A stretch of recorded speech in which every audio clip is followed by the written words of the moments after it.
from a previous session, like anything you'd like to brief once again?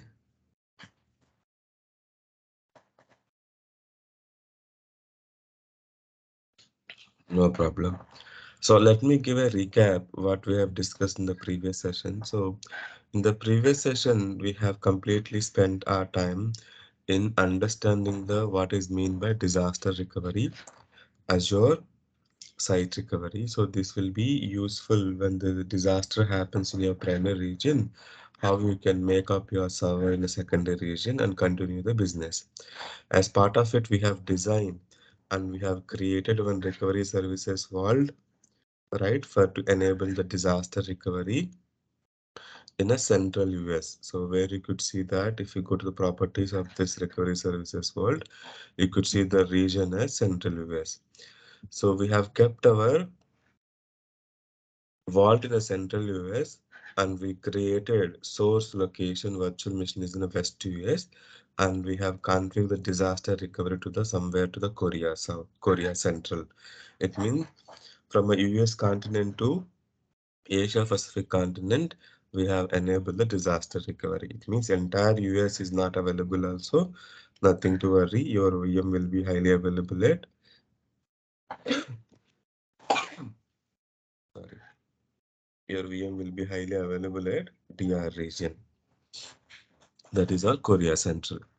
So how we have done that? We have went to recovery services vault and then we have getting started. We have selected the site recovery button. And then site recovery, you have three kind of environments it does support. One is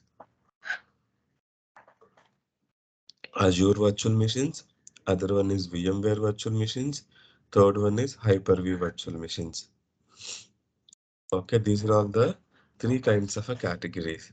Now, for our scenario, we have taken the Azure virtual machines. So for that, I just clicked on the enable replication and then I have selected the source resource group and the virtual machine, which virtual machine I have selected for the second step and the replication settings, which region I want to select as a DR location.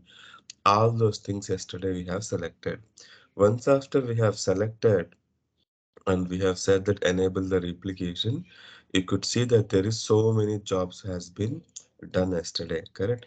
We have done it around 8:44. We have started the replication, all the jobs required operations to enable the DR.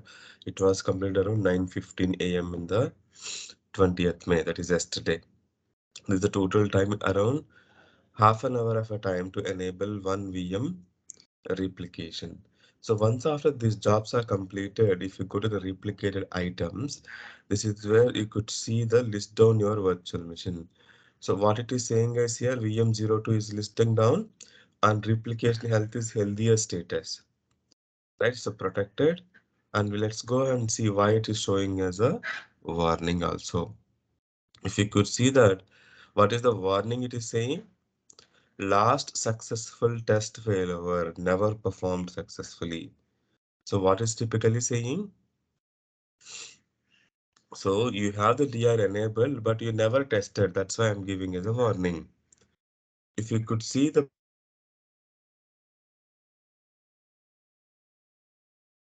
thing is synchronized, status for a first time you could see 1%, 2%, 50%, 10% like that.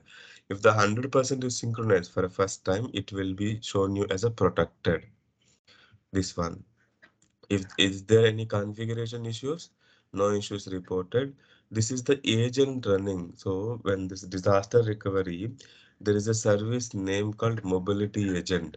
It will be get installed that is responsible in synchronizing the data between source and destination. This is the agent version and this is the agent status. This is also healthy only. And one important thing which you could see it here, RPO. RPO in the sense, what is that RPO? A recovery point object. Yesterday we discussed no RPO and RTO. So RPO is recovery point object. It means 6 seconds. Typically now time is around 8:17 till 8:15 29 seconds. I could able to recover my data from the server. You got my point? So I'm how much data I'm losing here? Hardly 2 minutes of a data I'm just losing here, not more than that. That is my RPO. It means for my business, if something happens right away in a West US2, I could able to get the data till what time, guys? RPO recovery point of an object. I can get the data till 8:15:29. I'm able to recover the data. Now time is around 8:18. Hardly 2.5 minute of a data I will be losing. Last 2.5 data, if something was they have copied, that data will be lost, but rest everything will be synchronized, and then I will make sure that is available at DR region. That is RPO. RTO stands for Recovery Time Object. How long you need to create a server in a DR region to provide the application to the end users. Let's say you are taking for 30 minutes or 1 hour to bring back everything apart from virtual machine application connectivity, firewall settings, network settings, application to DB settings, right? If all of the settings if you are taking for 30 minutes or 1 hour, that is your RTO, recovery time object. Clear, guys? These are all the two categories when you are referring to disaster recovery, which you need to be remember. If you are not understanding these three keywords or RTO and RPO, for you it's definitely a difficult one to understand the entire concept itself. Is it clear, guys? What is mean by RTO? What is mean by RPO? Saidu, Shiva, Harsha, able to follow?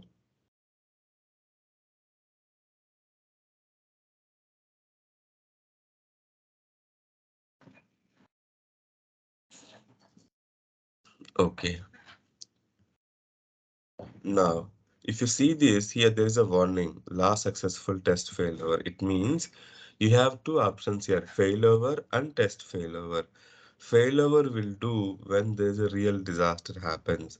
Test failover will perform when you want to use, when you want to know, okay, when there is a disaster happens, how my virtual machine will be, what all the things are coming in, whether the DR is successfully happening as per the expectation, whether data and applications are behaving correctly or not. You want to you want to test that, right? How the replication is happening. For the testing purpose, without disturbing the DR configuration and DR synchronization from primary to secondary, test failover will help us in creating a virtual machine out of the DR region from a primary so that you will get validate. This is the infrastructure view. Are you able to, there is your WestUS is your virtual machine and we have one cache storage account and Korea Central you have Azure Site Recovery. It is using and delivering it, synchronizing the disk for you. And you also have a global view as well. So this is your primary region, WestUS, right? You can also see the Korea Central, but some reasons it's not been showing up here. We'll see before end of the session, it will get appear somewhere nearby China as well. So now what I will do, first I will perform the test failover. So test failover in the sense, you can click on the test failover.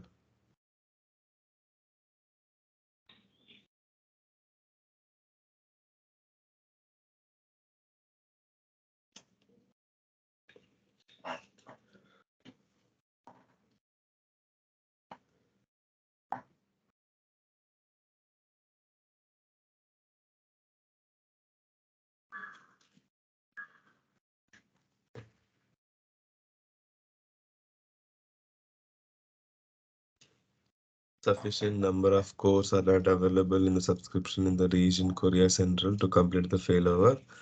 Number of cores required to complete the failover 8. Number of cores available in subscription 4. Click here to open support request. So it is some issues with the free trial. First, let me go ahead and see how many VMs are there in Korea Central. Okay, Korea, there is two VMs have been created. So let me delete these two VMs.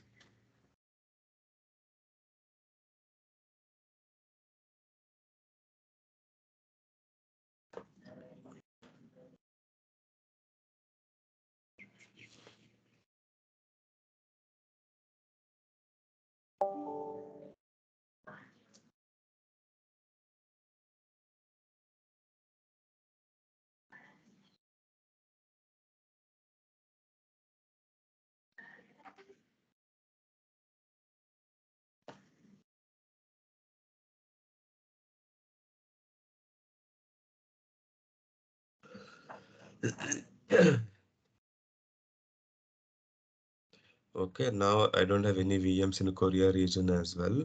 So I'm going to recovery services world, replicated items. Session is recording, right? Yeah. And then this is my VM02. So at least once we need to perform the failover so that we know that whether the server is really running in a DR region as per the our requirement. For that, we have first run the test failover. Test failover in the sense it will not disturb the existing setup. So from a source to destination, West US to Korea Central, right? This synchronization will not be get disturbed at all. Okay, that will always will be highly available. So this is only for testing.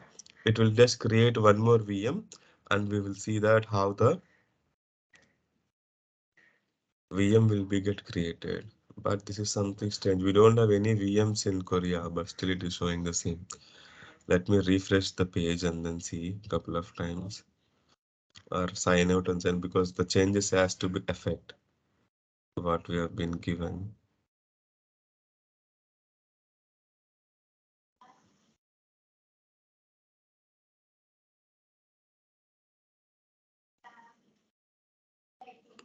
So I'm just logging in once again.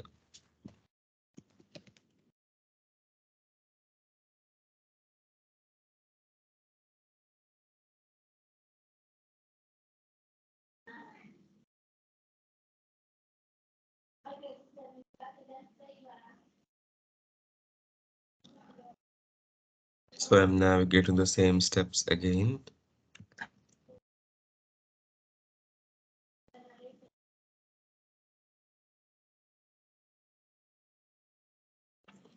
Click on test failover. Let's see whether it will similar. Yeah, now it oops went bad again. It's saying insufficient cores. So test failover, none of the failure is not allowing because number of cores required to complete the failover is 8. Number of cores available subscription is 4. Can click on the reboot. But we don't have that many VMs at all fast in place running here. I'm hardly having only one VM only.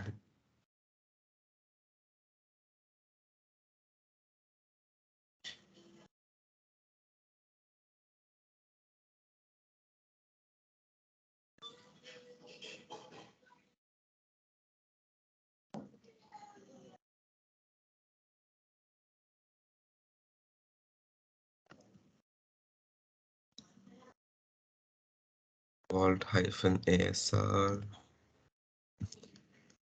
So it is throwing an error saying that you don't have a course in a free trial to create another VM in a Korea Central. That is what it is showing for us.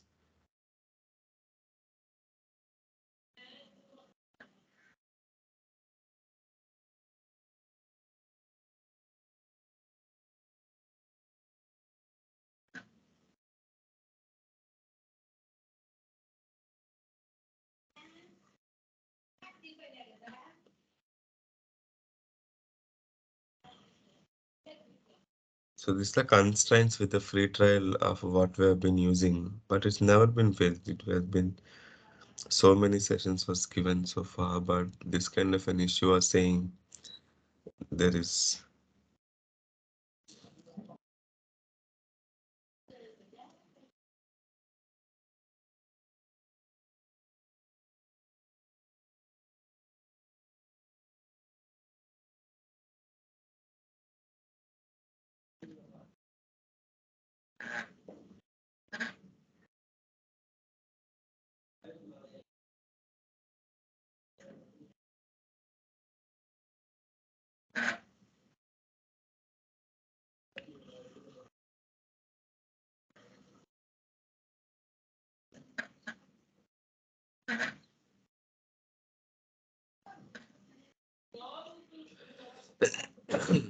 So if it has been failing, what we will do, we'll proceed with that other concept to discuss. And then let's see tomorrow we'll delete everything and recreate using different region and see. Because as a Korea Central, it has a free services available,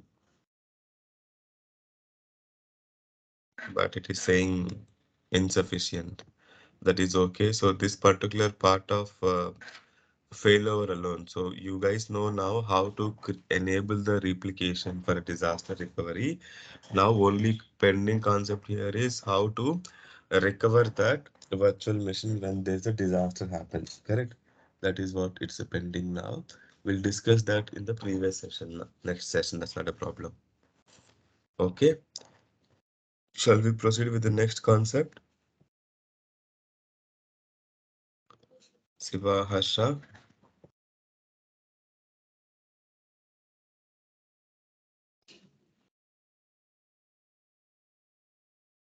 So yesterday, I have requested you guys to go through the Active Directory.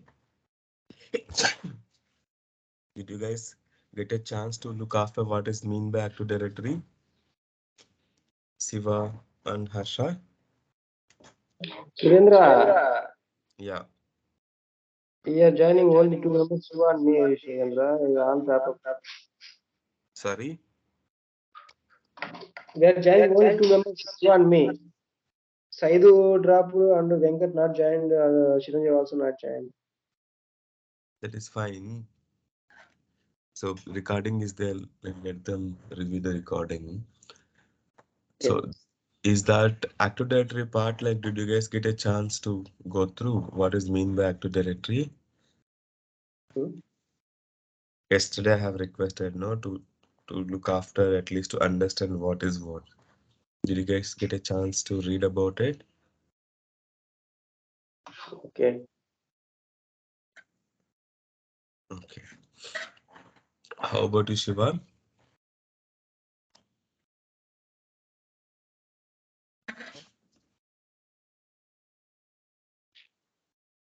Yeah, that's fine.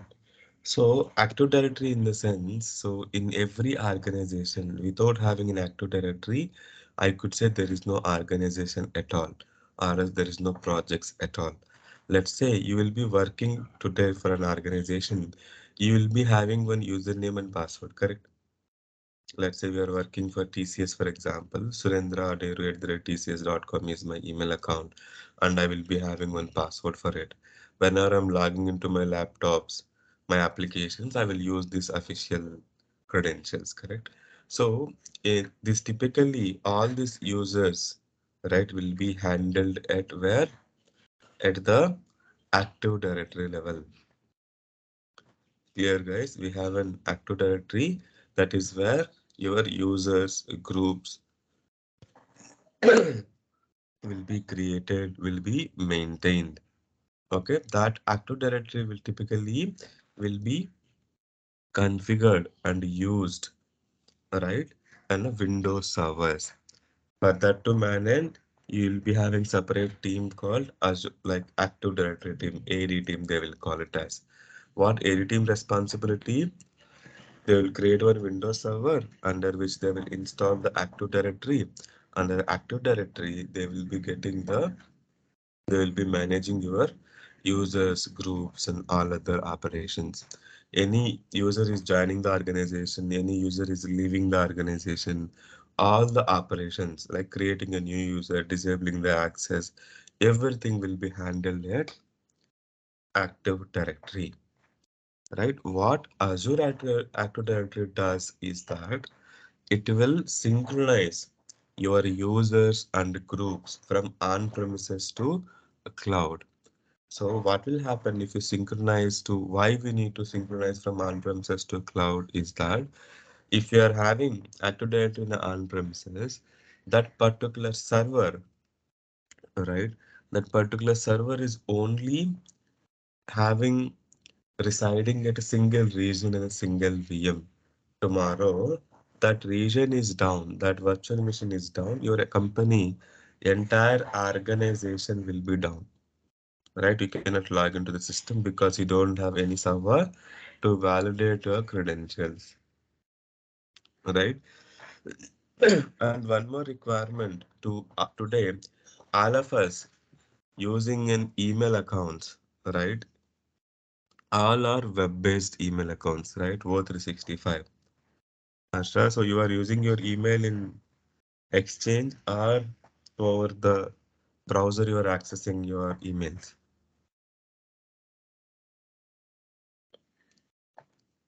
Yes, Surendra. Cognizant Email, emails, yeah. email, and personal email. Uh, Sriharsha@gmail.com and Cognizant also sriharsha.g@cognizant.com. so that you are accessing over the browser, correct? If you Yes, open yes, the yes, Surendra. page and you are able to access it. So to use that solution, also we need an Azure Active Directory as a prerequisite in the backend. It means Mm, if you want to use a O365 emails for your company means migrating your users and groups or synchronizing your users and groups from on-premises Active Directory to Azure Active Directory is a prerequisite. So if that operation is complete, then only Cognizant or TCS or HCL, any company will do the synchronization between or enable the O365 mailboxes. Why they were been enabling with only with Azure AD is that Azure AD is a multi-tenant. It's a cloud-based directory because it is not bound to region at all. If there is a region failures, also nothing to worry. It is global service. It is Microsoft will be completely handle the availability, scaling, and every operations in the backend for us. We no need to worry about high availability at all. Right? Azure AD is a multi-tenant global service where it will automatically handles your availability. And apart from this, you will be having so many kind of advantages of using Azure Active Directory, right? So what is those advantages? So every time when you are authenticating today, let's say when you are logging into your mailbox, it will ask you to enter the username and password, correct? So those credentials, instead of going to the on-premises Active Directory, it will validate Azure Active Directory. So like that from across globe, wherever you are, you just go to the nearby Azure region, get authenticated and start working on it. So apart from O365, right, these are all the solutions it does support. You could see the down on-premises, Azure AD and the cloud. So on-premises to Microsoft Azure AD will do the synchronization using AD Connect. We'll see that practically as well.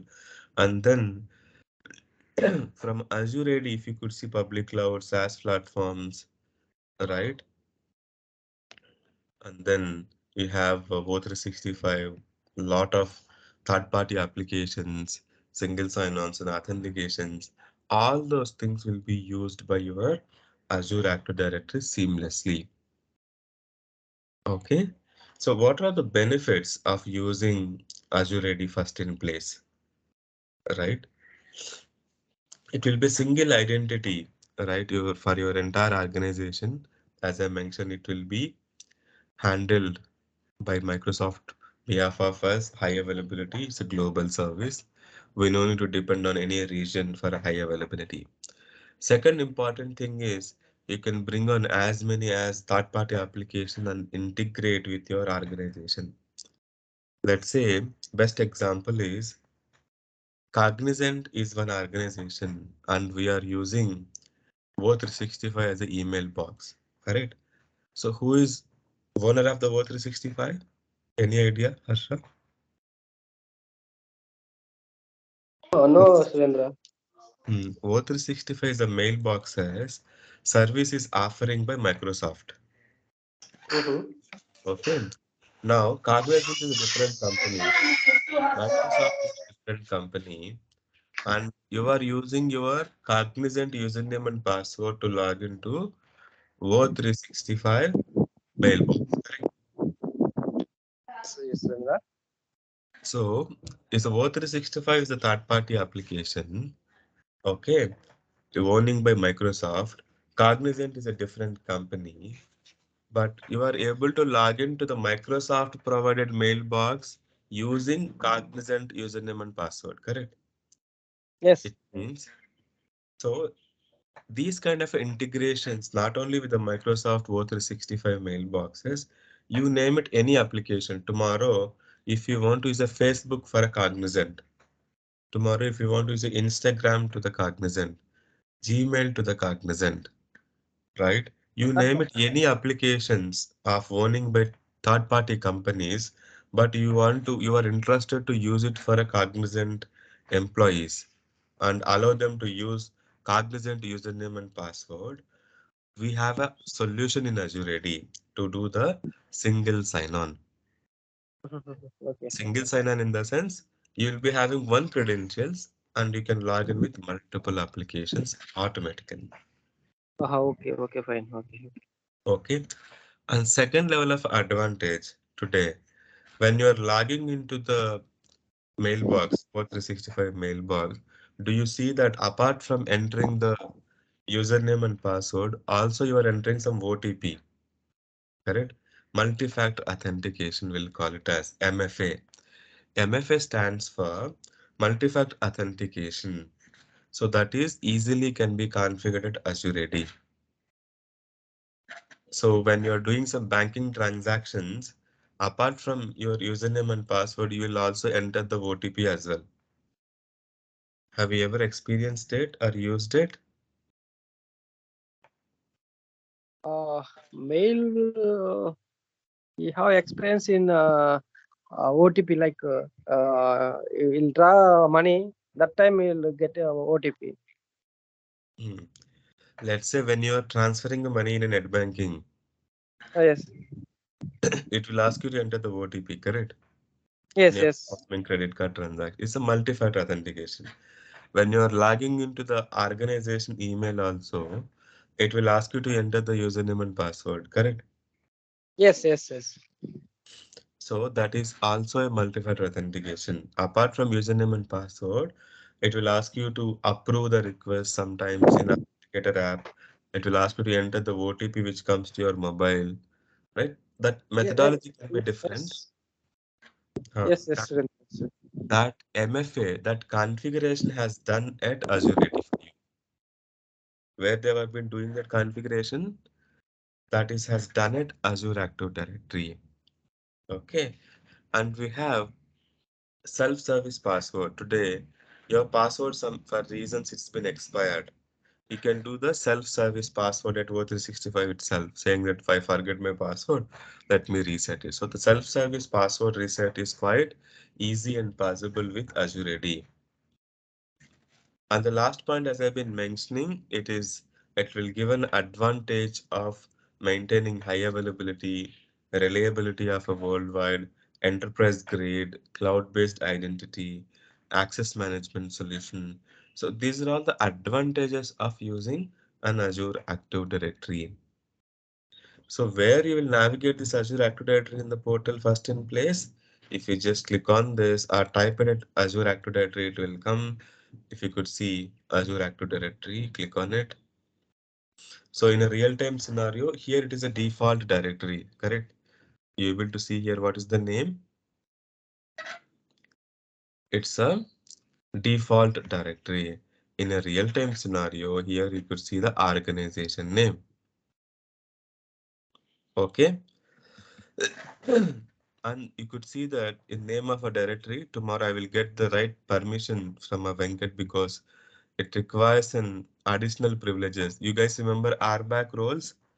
Owner, contributor, reader, and other things we have discussed in initial sessions, right? These are all the RBAC, role-based access control to manage only to your subscriptions and technical resources. These RBACs will be helpful. When you want to manage Azure Active Directory, you will be having different set of permissions. That's all. Global administrator is the utmost privileged role.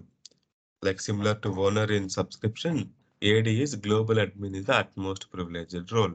So that role we will get it from a Venkat so that these options will be instead of degrading, it will be enabled for my account.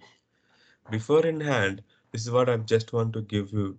You can test that right away also, Harsha. If you could log into portal.azure.com using your Cognizant username and password, you could see that here instead of default directory, you could see that cognizant.com, and there's a tenant ID. This tenant ID will be unique ID across the entire customers of Azure or Azure AD customers with Microsoft. This tenant ID which has been highlighted, it always be unique.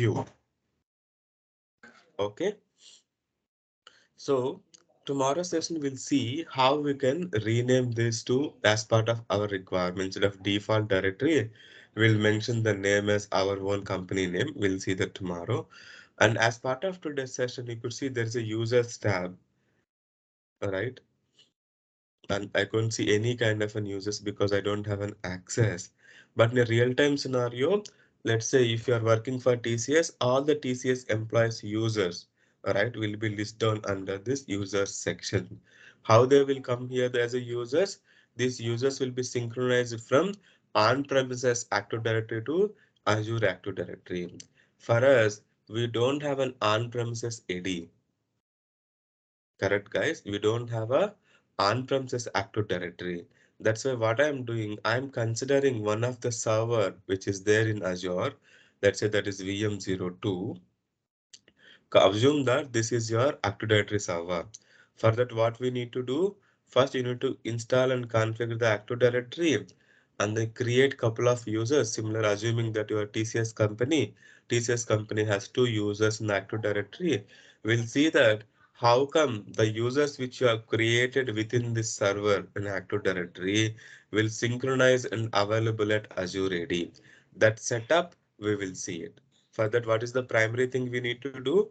First, we'll install the Active Directory in VM02, and then we'll see the synchronization, how it can be done between the on-premises to cloud. Clear, guys, so far? Any questions? Able to follow? Yes, Vendra. Like, So, I'm just logging into my server. I will show you how to install an Active Directory. This is not your role typically, guys, nothing to worry. But to show you end-to-end portfolio only, I was just helping out from this from the beginning.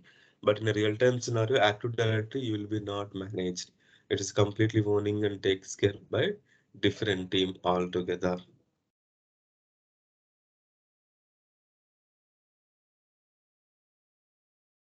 This is your server manager. It will automatically opens up. If not, you can go to search and then open also. You'll be having your server manager here. Server manager is there. This is the place where if you want to install something of a Windows servers, features and services, you can do in this screen. Are you able to see there is a add roles and features? Click on this button. Click on next. It will ask you to, it's the role-based feature or remote. So I was just want to install the same machine. Click on next. Which machine you want to install? This is my VM02. I want to install. Click on next. What is the role you want? If you see Active Directory, there's so many services. Active Directory, certificate services, domain services, federation services.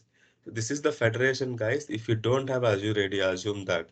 I given you example, right? Third-party applications like your Microsoft 365, your Facebook, Gmails, Twitter, Instagram, any kind of a third-party application you want to integrate without Azure Active Directory with the on-premises AD means this is the service responsible, federation service. For users and groups management, Active Directory domain service is responsible. Okay, the second one. Third one is for a single sign-on with third-party applications. Click on next. I'm not selecting any features here. Click on next. Install.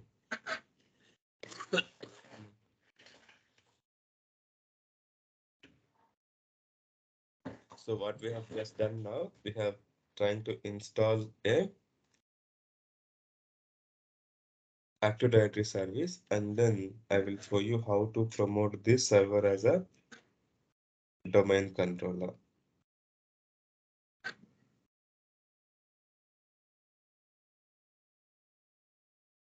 So installation, it won't take much time. Once this installation is done, we'll reboot and we'll convert this server as a Active Directory server, and we'll create one couple of users, couple of groups in this server, and then we'll see how you can synchronize from on-prem to cloud using AD Connect is the service name.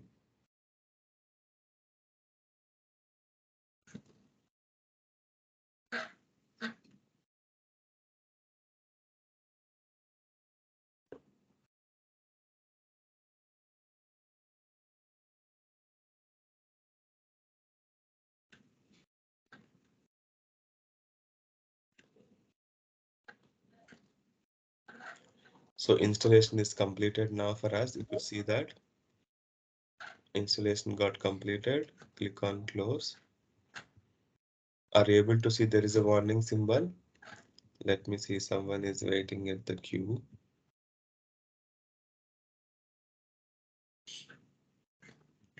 Yeah, you could see that we have just done the Active Directory feature only we have enabled, correct? There is a roles of Active Directory domain services is enabled on this server. Now we need to promote this VM02 server as a Active Directory server.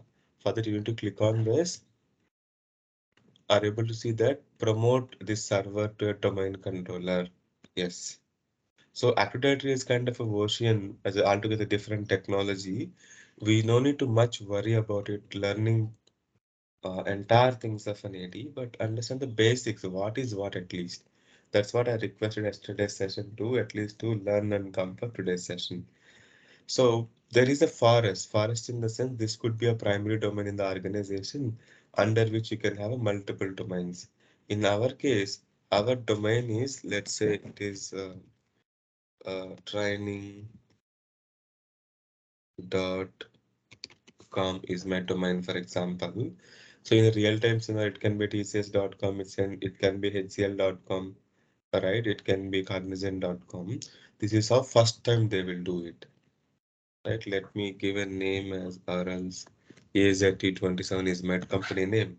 I was just giving AZT27.com, right? In a real-time scenario, what is your forest will be tcs.com is your forest, cognizant.com is your forest, right? I'm just giving example as AZT27.com is my forest.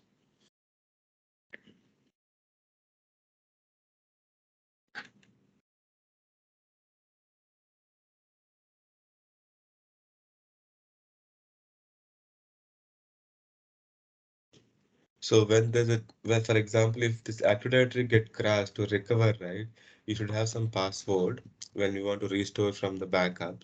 The password can be set it up in the screen, one time setup.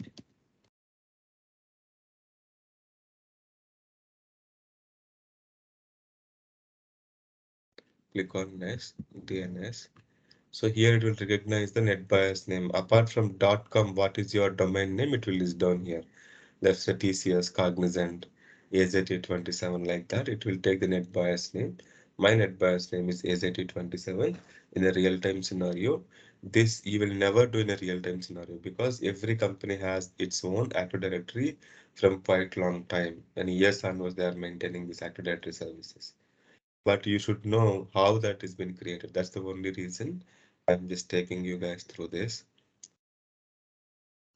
Next options is paths. Actually, it's loading where your Active Directory files is residing. Let's say Active Directory database, Active Directory logs, Active Directory sysvol folders are available at C colon Windows folders. NTDS is for database. Logfile also will be there in the same folder. Sysvol has a separate folder. So it is reviewing our settings, whatever we have made. Click on next.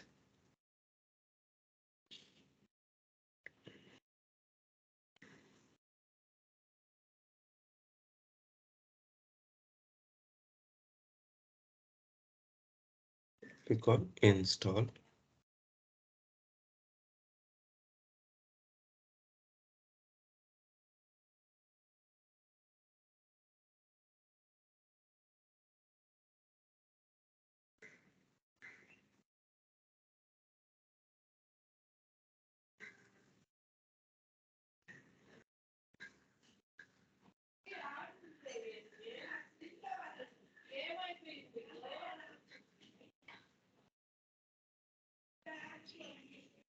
If you see that what it's saying, the computer is being restarted because Active Directory domain services was installed or removed. So we install the newly as an Active Directory solutions for that to take these changes to effect, right? It requires a restart.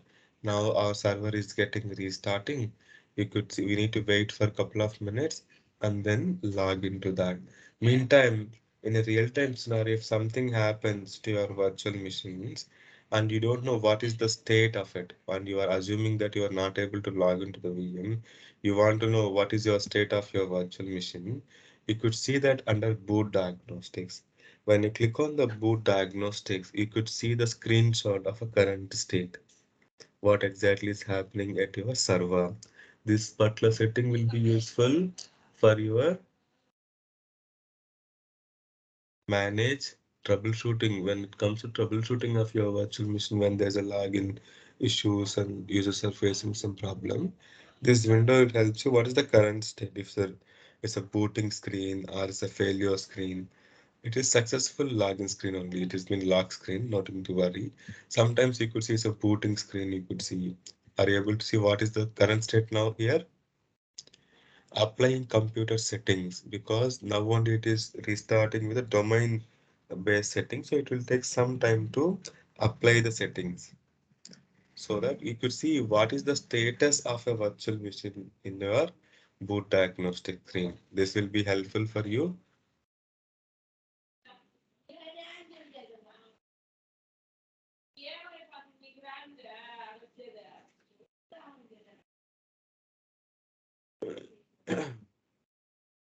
So I'm just refreshing the screen. So once after this applying computer setting is completed, it means it will allow us to log into the VM. Sometimes let's try to log in so that let's see whether we'll get a chance to see those computer settings as well.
So for first time of a login after the domain Active Directory been installed, it will take some time to boot up, applying some policies, settings and all other stuff.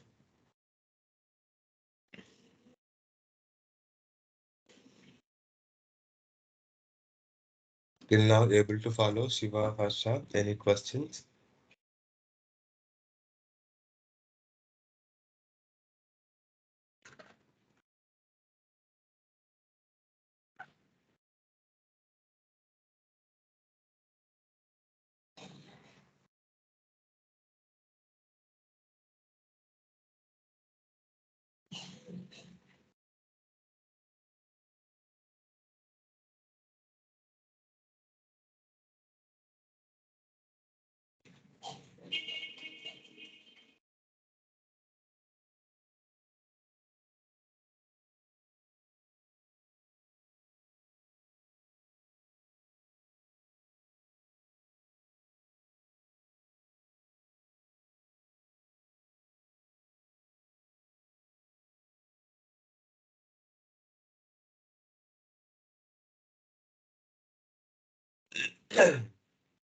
Harsha, Shiva, any questions so far? Able to follow what we are discussing? Okay.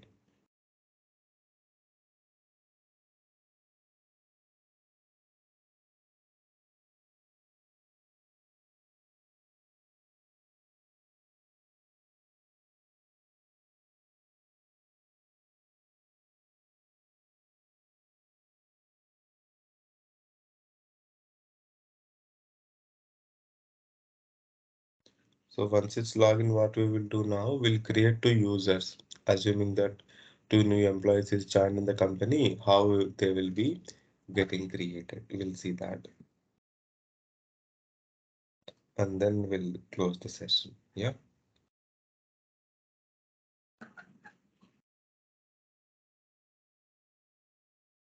Or else that is also fine. Let it get load the screen and let's close the session for today. And tomorrow session will create couple of users in it. Once the couple of users are created in the within the server, we'll see how we can synchronize them using Azure Active Directory. AD Connect is the service, and then we'll bring back those users into user section in the cloud so that they will be use of OZ365, other SaaS authentications, or other advantages of pushing the multi-factor authentication, security concerns, all those things we will discuss. Yeah, that's it for today. Any questions before closing today's session?